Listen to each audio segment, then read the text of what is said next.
Là, t'enregistres ? Oui ? Non, c'est bien. On aime bien mettre des trucs pourris. On aime bien faire dedans. n'importe quoi au début. Voilà. Waouh. Wow, oui. C'est nickel pour Twin Peaks, ça. On garde ça.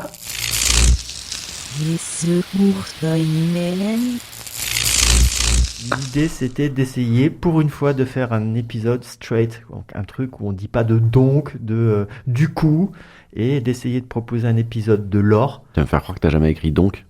Il y a des donc, mais ils Ouais, sont alors, écrits. je le savais. Ils sortent Je le pas savais. comme d'épée. On peut pas s'en empêcher. Allez, vas-y. Jadis terrain de jeu de quelques passionnés, la pop culture est devenue l'un des grands champs de bataille des géants du divertissement, qui multiplient adaptations, suites et spin-offs pour capter l'attention des fans. Au milieu de ce marché saturé, certaines œuvres parviennent pourtant à rester fidèles à leur essence ou à se réinventer et trouvent un équilibre entre succès populaire et reconnaissance critique. C'est à ces perles rares que s'intéresse Over the Pop. Pour ce 6e épisode, on vous propose de partir à la découverte de 2 villes imaginaires qui ont marqué durablement l'inconscient collectif et la pop culture, bien au-delà de leurs médias respectifs.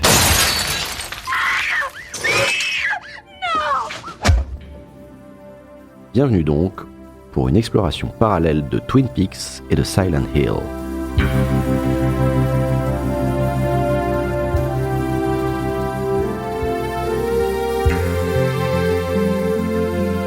Twin Peaks est une série américaine produite par la chaîne ABC et développée par David Lynch et le scénariste Mark Frost. Elle ne compte au départ que 2 saisons, diffusées aux États-Unis à partir d'avril 1990 et en France à partir de 1991 sur la 5 de Silvio Berlusconi sous le titre Mystère à Twin Peaks. Les 2 saisons seront suivies d'un film qui sort en 1992, Twin Peaks Firewalk With Me, réalisé par David Lynch et à l'écriture duquel ne participe pas Mark Frost mais Robert Engels, l'un des scénaristes de la série. En 2017, la chaîne Showtime produit une 3e saison, Twin Peaks The Return. À la différence des 2 précédentes, pour lesquelles Lynch n'avait réalisé que 6 épisodes, en comptant le pilote, et dont l'écriture des scénarios avait été confiée à plusieurs auteurs, The Return est tourné d'un bloc par Lynch, comme un très long film, avant d'être divisé au montage en 18 épisodes, à partir d'un scénario original, écrit intégralement par Lynch et Frost.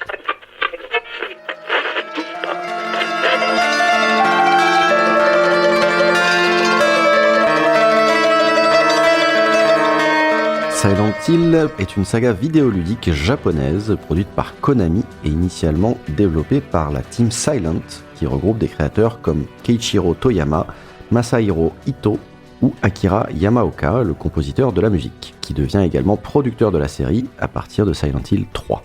Silent Hill compte au départ 3 épisodes fondateurs développés entre 1999 et 2003.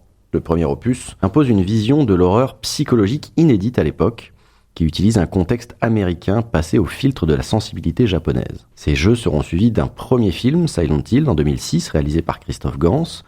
À partir de 2007, Konami démantèle l'équipe d'origine et confie la licence à ses studios occidentaux. En 2012, sort une nouvelle adaptation cinématographique, La Purge Silent Hill Révélation 3D, réalisée par Michael J. Bassett.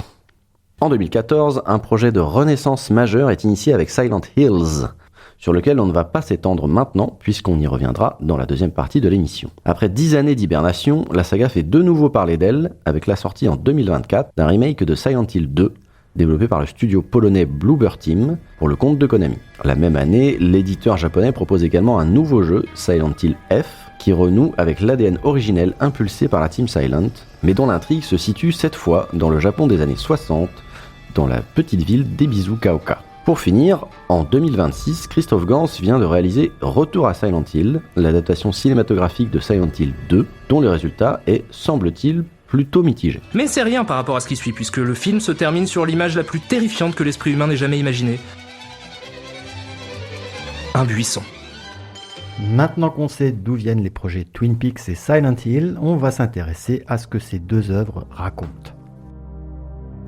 Le point de départ de Twin Peaks, c'est le meurtre d'une lycéenne appréciée par tous les habitants de la ville, Laura Palmer, et la disparition conjointe d'une autre lycéenne, Ronette Pulaski.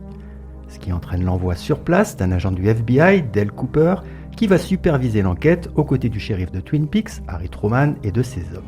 Je crois avoir rendez-vous maintenant avec le shérif Harry S. Truman.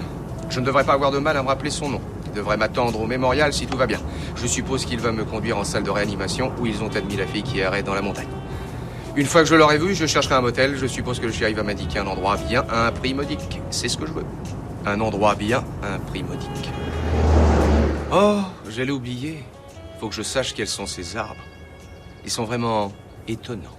Twin Peaks se présente donc comme une série policière, puisqu'on suit l'enquête qui doit permettre de déterminer qui a tué Laura Palmer, un personnage dont le passé et les activités se révèlent nettement plus troubles qu'il n'y paraît. C'est un peu comme qui a tué Pamela Rose. Oui, on aurait pu le mettre dans l'héritage. Effectivement, j'y ai pensé un moment. Nom de Dieu! Que va? Vous allez avoir du mal à me croire.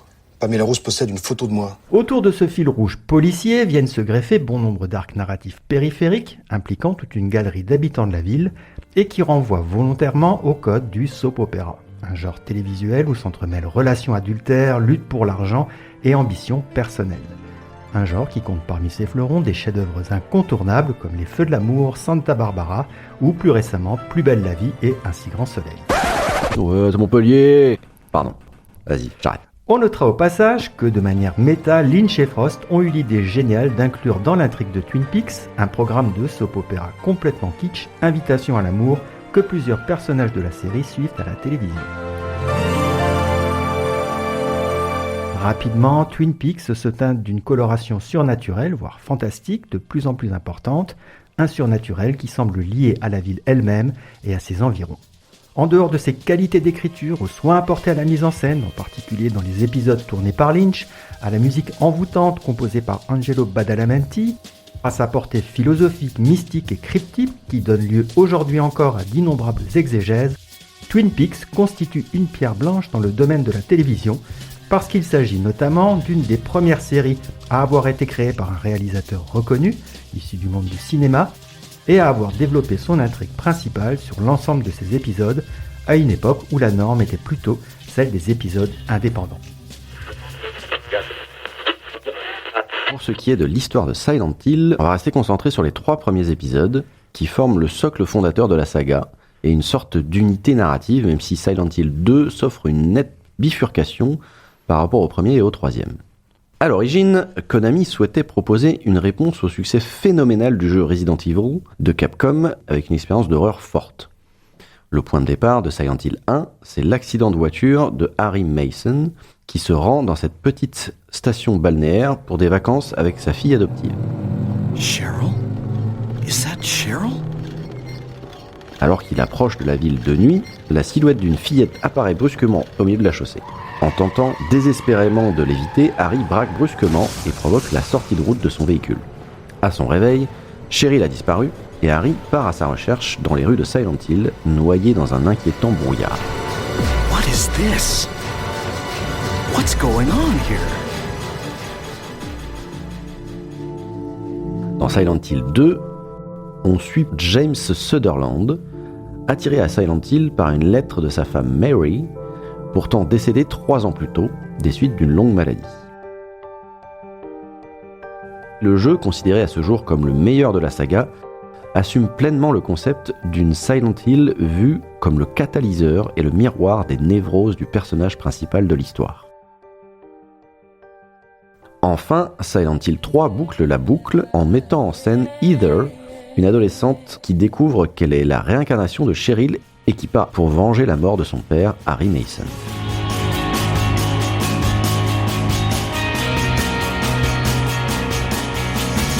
Au-delà de leur proposition de survival horror traditionnelle, puisqu'on suit chaque fois un ou une protagoniste cherchant à survivre dans un environnement hostile avec des ressources limitées, les 3 premiers Silent Hill abordent également, avec brio, des thématiques plus adultes comme les traumatismes psychologiques, la culpabilité et les pulsions refoulées. Si, comme on vient de le voir, les intrigues de Twin Peaks et de Silent Hill semblent assez différentes, elles partagent néanmoins un point commun essentiel. Le type de lieu où elles se déroulent, à savoir l'archétype de la petite ville américaine un peu trop tranquille. Mais pour comprendre vraiment comment fonctionnent ces lieux, qui sont bien plus que de simples décors, on y reviendra, il faut d'abord les situer sur une carte. Twin Peaks est une petite ville située sur la côte nord-ouest des États-Unis, dans l'État de Washington, à moins de 10 km de la frontière canadienne. Nichée dans une vallée entre le Whitetail Peak et la Blue Pine Mountain, les fameux pics jumeaux dont elle tire son nom, elle jouxte le lac Pearl sur la rive duquel est retrouvé le corps de Laura Palmer, emballé dans une bâche en plastique, et semble entourée par l'océan de pins majestueux de la forêt de Ghostwood. Comment il s'appelle ces pins déjà ? Les Douglas Firs. Douglas Firs. Silent Hill, de son côté, se présente comme une station balnéaire du Maine, sur la côte est des États-Unis. Elle est, elle aussi, entourée de forêts denses qui en font, en apparence, un lieu de villégiature paisible et pittoresque, apprécié des touristes. La bourgade est construite sur les rives de l'immense lac Toluca et abrite des sites naturels comme le parc de Devil's Pit ou encore le Rosewater Park. Avant d'être des villes américaines, Twin Peaks et Silent Hill étaient des terres sacrées. La région de Twin Peaks appartenait autrefois au Nez percé, dont les légendes évoquent des contacts avec des entités mystérieuses, le peuple du ciel, et l'existence de lieux de passage entre les mondes. Silent Hill, quant à elle, était connue des peuples amérindiens comme la terre des esprits silencieux, un lieu de rituel et de sacrifice. La ville moderne est d'ailleurs construite sur un ancien cimetière amérindien. Avec l'arrivée des colons, les territoires de Twin Peaks et de Silent Hill sont exploités, transformés et rationalisés. Twin Peaks commence véritablement à se structurer en 1890 avec l'arrivée de James Packard. Issu d'une riche famille de Boston, il revendique 10 000 acres de forêt autour des chutes de Whitetails. La création de la Packard Timber Company et l'arrivée du chemin de fer depuis Spokane transforment ce territoire sauvage en un moteur économique attirant des vagues de pionniers. En 1905, Orville Horn ouvre un magasin général financé par la fortune familiale faite lors de leur ruée vers l'or en Californie. Plus tard, les Horn bâtissent l'hôtel du Grand Nord, qui surplombe encore aujourd'hui les chutes de Whitetails et qui est devenu un symbole de la grandeur locale. Silent Hill devient successivement colonie pénale, cité minière, puis station balnéaire. En 1692, au moment de la chasse aux sorcières de Salem, la bourgade est déjà établie, même si elle ne porte pas encore le nom de Silent Hill. Après avoir été abandonnée pendant plus d'un siècle à la suite d'une épidémie, une nouvelle implantation a eu lieu sous la forme d'une colonie pénale dans les années 1810. C'est vers cette période que la ville est officiellement baptisée Silent Hill.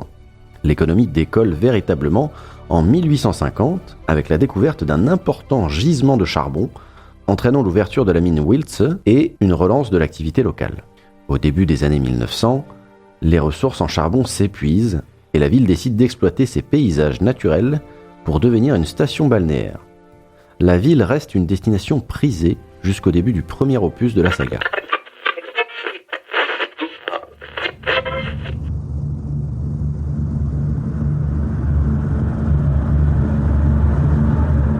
Des terres sacrées volées, des villes bâties sur des cimetières ou des lieux de rituels, Twin Peaks et Silent Hill portent chacune le poids d'une histoire violente. Mais ce passé ne reste pas enfoui, il se manifeste sous une forme que la simple raison ne peut expliquer. La part occulte de Twin Peaks prend racine dans les traditions ancestrales des Nez percés qui, comme on l'a déjà évoqué, considéraient la région comme un lieu de rencontre entre les mondes. Dans la série, cet autre monde est matérialisé par des lieux récurrents comme la fameuse Black Lodge, mais aussi par des personnages emblématiques comme l'homme d'un autre endroit et surtout Bob.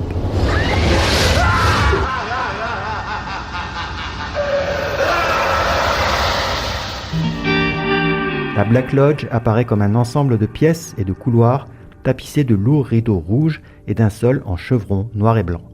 C'est un espace liminal qui fonctionne comme un lieu de passage et d'épreuve capable de produire des doubles maléfiques des personnes qui s'y rendent.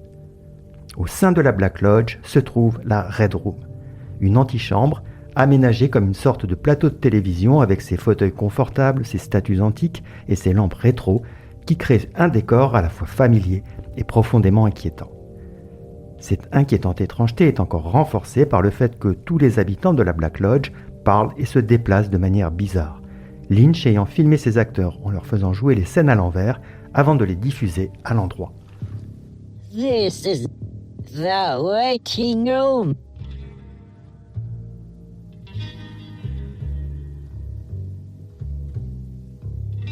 Would you like some coffee?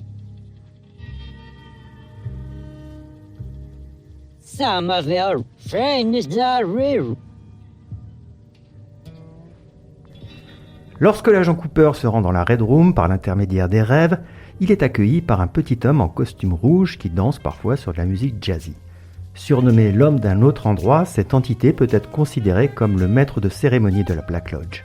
Sa fonction semble être à la fois de guider et de manipuler les visiteurs qu'il reçoit, sans jamais se situer clairement du côté du bien ou du mal.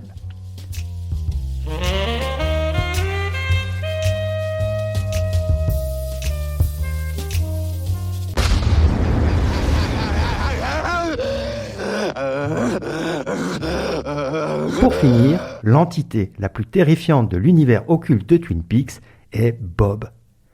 Il apparaît le plus souvent sous la forme d'un homme aux cheveux longs grisonnants, aux airs de vagabond, portant un jean et une veste en denim, le visage plissé par un rictus agressif.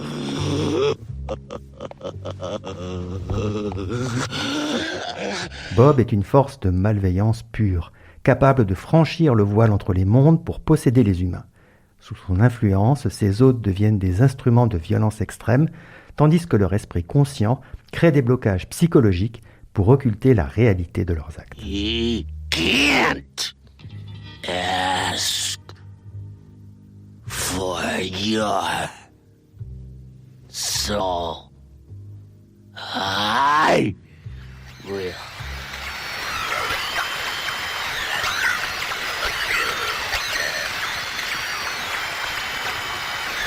À Silent Hill, c'est l'Ordre, une secte dont les racines remontent au XVIIe siècle, qui cherche à provoquer l'avènement d'un paradis divin par la souffrance humaine. Cependant, selon le mythe fondateur de ces adeptes, leur dieu ne peut naître que de la souffrance. C'est cette logique cruelle qui a conduit au rituel de l'immolation d'Alessa Gillespie, dont l'agonie prolongée a agi comme le catalyseur principal ouvrant à Silent Hill les portes de l'Otherworld.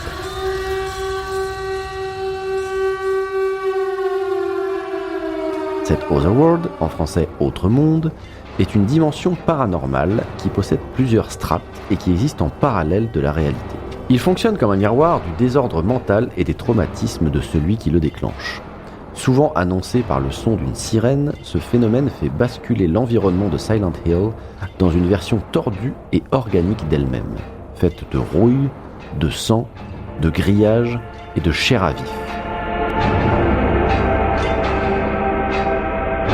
De fait, et c'est particulièrement notable dans Silent Hill 2, la ville agit comme un aimant qui attire à elle les êtres en proie au doute, au remords ou à la culpabilité pour les emprisonner dans une version alternative d'elle-même.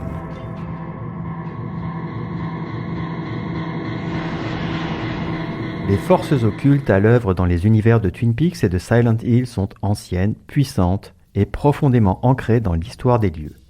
Mais pour que leur secret se révèle, il faut quelqu'un pour poser dessus un regard neuf. Celui d'un étranger ou d'une étrangère qui, comme le spectateur ou le joueur, ose explorer ce qui se cache derrière le voile du secret et de la réalité apparente. À Twin Peaks, cet outsider est l'agent du FBI Dale Cooper, incarné par Kyle MacLachlan, alors l'acteur fétiche de Lynch avec qui il vient de tourner Dune et Blue Velvet. Comme on l'a dit, Cooper vient pour enquêter sur le meurtre de Laura Palmer, mais il découvre rapidement que la ville résiste aux méthodes rationnelles d'investigation. Ce qui tombe bien puisque Cooper est lui-même un personnage iconoclaste qui allie rigueur méthodologique et sensibilité métaphysique, onirique et spirituelle. Cody, 2 autres cafés s'il vous plaît. Harry, ici. La journée se présente tout à fait merveilleusement, non ? Des crêpes de rêve, un beurre salé, un excellent sirop d'érable et un jambon fabuleux. Rien n'est plus délicieux que cette sensation de sirop qui vient rafiltrer le jambon. Tout de suite, Monsieur Cooper. Dans les 2 premières saisons de la série, l'agent du FBI incarne donc parfaitement cette figure de l'outsider révélateur. Là où les habitants de Twin Peaks se sont englués dans leurs secrets, leurs mensonges et leurs non-dits, Cooper apporte un regard neuf, débarrassé des compromissions locales. Il décode les signes que la ville lui envoie à travers des rêves, des visions et des indices dispersés, parvient à démêler une part du mystère entourant Laura Palmer, mais cette quête de vérité va le conduire bien au-delà de ce qu'il avait anticipé. Qui a tué Laura Palmer?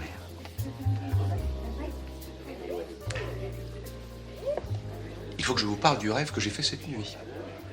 Le Tibet? Non. Vous y étiez. Lucie également. En fait, mon rêve est un code. Il faut le déchiffrer maintenant. Découvrez le code et nous réglons cette affaire. Découvrons le code et nous réglons cette affaire. À la fin de la saison 2, Cooper se rend à Glastonbury Grove et franchit le rideau rouge fantomatique qui mène à la Black Lodge pour tenter de sauver Annie Blackburn, la femme dont il est tombé amoureux, enlevée par son ancien mentor Wyndham Earl. En pénétrant dans cette dimension occulte à la manière d'un Orphée descendu aux enfers pour récupérer son Eurydice, l'agent du FBI commet l'erreur de s'enfoncer dans les strates toujours plus profondes et dangereuses de la Black Lodge où il finit par se retrouver piégé par Bob. Ce n'est donc pas Cooper qui finit par ressortir de la Black Lodge, mais son double maléfique qui s'échappe et prend sa place dans le monde réel pendant les 25 prochaines années. Dans Twin Peaks The Return, l'arc narratif de Cooper est fracturé en plusieurs versions de lui-même et dépasse la fonction d'outsider dans la petite ville de Twin Peaks. Oh. Cooper!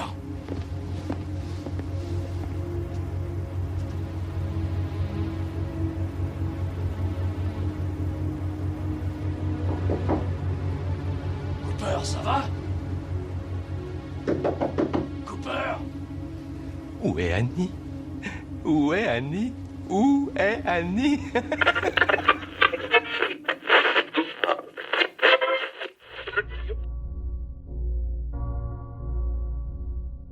Where am I?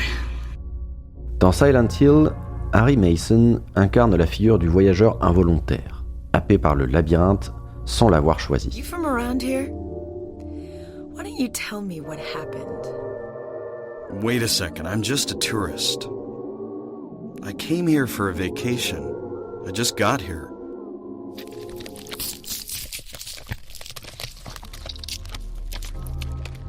Contrairement à Cooper, Harry ne cherche pas à résoudre les mystères de Silent Hill.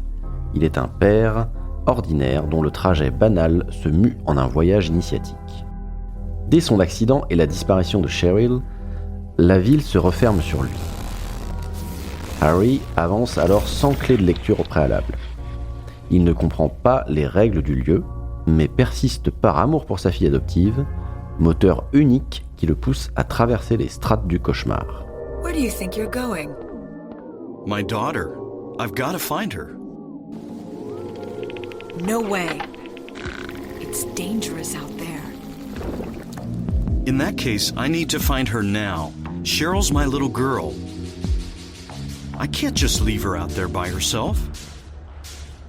Harry traverse le labyrinthe sans jamais s'y reconnaître. Il en ressort marqué, mais encore entier, comme un corps étranger que Silent Hill n'a pas réussi à absorber complètement.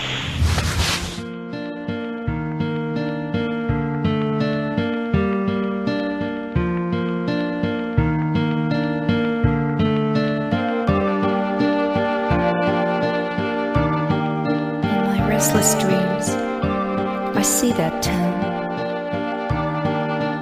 Silent Hill. You promised you'd take me there again someday, but you never did. A l'inverse, James Sunderland, le personnage contrôlé par le joueur dans Silent Hill 2, est le voyageur coupable, celui qui est appelé par la ville parce qu'il lui appartient déjà. En recevant la lettre de Mary, James accepte implicitement de s'enfoncer dans un espace qui va donner forme à son déni, à sa culpabilité et à son désir de punition. La ville devient un miroir déformant, un labyrinthe psychique où chaque monstre, chaque lieu, chaque rencontre est une projection de ce qu'il refuse de nommer. Avec James, Silent Hill ne se contente pas de capturer un voyageur. Elle accomplit sa fonction la plus cruelle, obliger quelqu'un à se regarder sans filtre au risque de ne plus jamais pouvoir revenir. Is he okay like this? What else can I do? There's no one here to give him a decent burial. I'm sorry, Dad.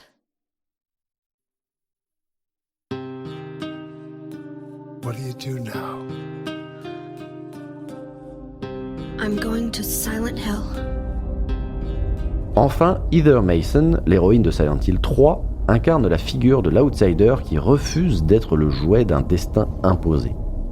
À la différence de son père Harry et de James, Heather est en quelque sorte revendiquée par Silent Hill, puisqu'elle est le réceptacle d'une prophétie dont elle est l'unique clé. She is nearly here. Le voyage d'Heather à Silent Hill naît cette fois-ci d'une agression extérieure, celle du culte de l'ordre, qui cherche à la forcer à enfanter leur dieu. En terrassant la divinité de l'ordre, Heather transforme sa descente aux enfers en un acte de naissance définitive.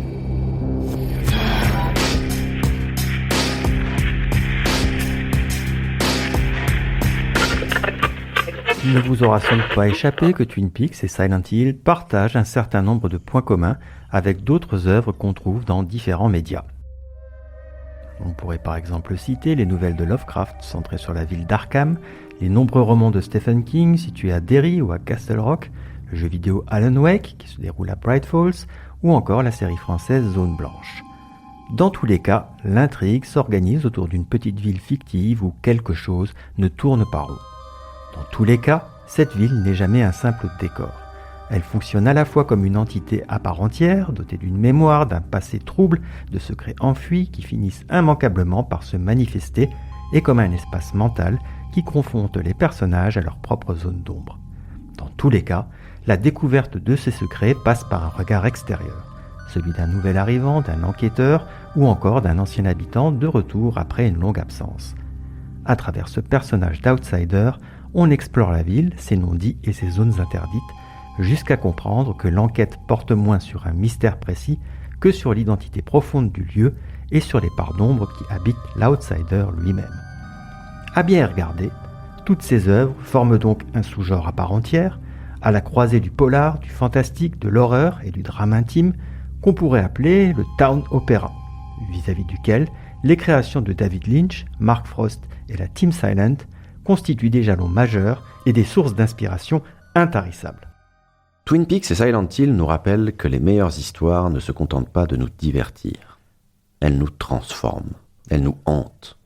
Elles nous poussent à y revenir inlassablement pour nous perdre dans le labyrinthe de leurs rues, mimétiques des intrigues tortueuses qui s'y dissimulent. Ces villes imaginaires continuent de vivre bien après que l'on a quitté leurs univers. Et c'est peut-être ça, finalement, la force du Town Opera. Créer des lieux qui ne nous lâchent jamais vraiment. Merci d'avoir écouté cet épisode d'Over the Pop. On se retrouve la semaine prochaine pour parler des influences et de l'héritage de Twin Peaks et de Silent Hill.